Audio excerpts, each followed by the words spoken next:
Fox News studios in New York City, where we've got a great audience with us here today in the studio. Well, you know, after all the uproar over the allegations of sexual harassment by Herman Cain, I realized that I myself have been a victim of sexual harassment, and I didn't even know it. I fly through the Atlanta airport often, sometimes several days a week. Now, my favorite place for a quick meal on the go is the Popeyes Chicken in Terminal B.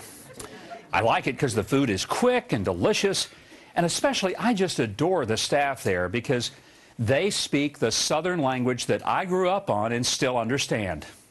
But in light of the Herman Cain controversy, I realize it might not have been Southern gentility, but sexual harassment, because the ladies behind the counter called me honey, sweetie, and darling. Maybe instead of feeling at home, I should have been offended, called a lawyer, and demanded free spicy chicken for life. I mean, I should have known something was inappropriate when they asked me if I wanted legs, breast, or thighs. And then they wanted to know, did I want them spicy? Or what about when they asked if I wanted my tea sweetened? And all that time, I thought it was just a friendly transaction over some chicken, homemade biscuits, and Cajun rice. Of course, I need to wait 15 years before I work up the necessary outrage to come forward with the charges. And even then, I need to do it anonymously. So those nice ladies behind the counter are going to get dragged through the muck-raking and mud-throwing media without even knowing who's accusing them. Well, look, I'm not making light of real sexual harassment, but the allegations against a man who's trying to become president are far and away tame compared to the real-life actions of men who have actually been president and whose actions were not 15 years before they ran, but while in office.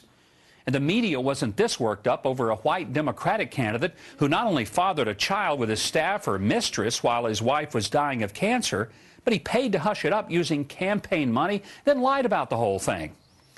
I'm not too keen on anonymous allegations about things that happened years ago and then just suddenly surface in the most critical stage of an election. A highly partisan Democrat that I didn't retain in her $80,000 a year state job made totally false allegations that I had pressured the state parole board to release an inmate. But it took her 6 years to decide that. Oh, just before I was up for re-election. Or how about the staff member I'd fired for lying and probably stealing, but then accused me of misusing state funds?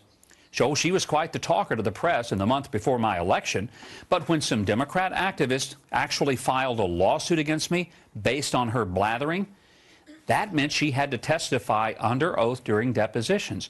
And when confronted with telling the truth or perjuring herself, she pleaded the Fifth Amendment so as not to incriminate herself.